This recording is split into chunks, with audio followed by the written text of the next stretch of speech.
Hope, ika-37 kabanata. Oo, dahil din dito'y nanginginig ang aking puso at napapabago sa kanyang kinaroroon ng dako. Dinggin ninyo, o dinggin ang hiyaw ng kanyang tinig at ang sigaw na lumalabas sa kanyang bibig. Kanyang ipinadadala sa silong ng buong langit at ang kidlat niya'y sa mga wakas ng lupa. Sumunod nito'y isang hugong na dumadagundong. Siya'y kumukulog ng hugong ng kanyang karilagan at hindi tumitigil doon kung naririnig ang kanyang tinig. Ang Diyos ay kumukulog na kagilagilalas ng kanyang tinig. Dakilang mga bagay ang ginawa niya na hindi natin matalastas. Sapagkat sinabi niya sa niebe, lumagpak ka sa lupa, gayon din sa ambon at sa bugso ng kanyang malakas na ulan.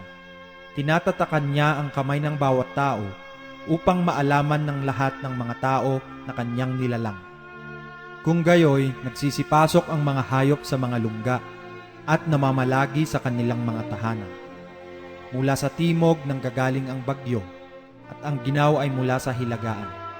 Sa pamamagitan ng hinga ng Diyos ay nayayari ang yelo at ang kaluwangan ng tubig ay naiipit. Oo, kanyang nilalagyan ang masinsing ulap ng halumigmig. Kanyang pinangangalat ang alapaap ng kanyang kidlat.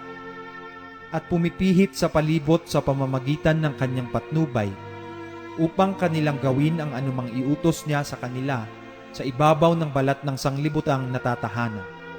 Maging sa saway o maging sa kanyang lupain o maging sa kaawaan ay pinalilitaw niya.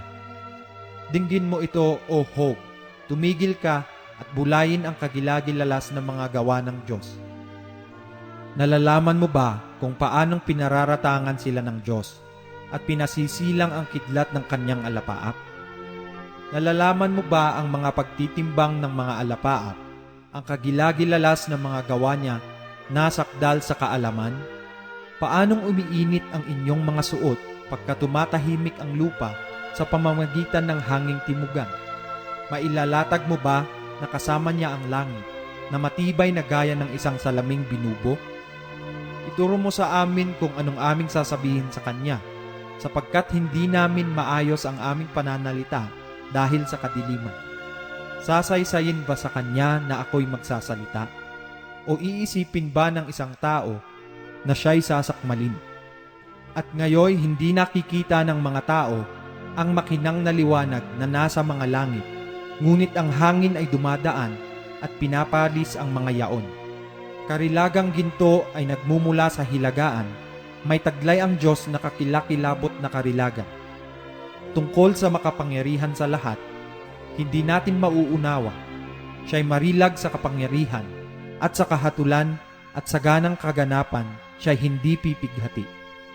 Kinatatakutan nga siya ng mga tao, hindi niya binibigyang pitagan ang sino mang pantas sa puso.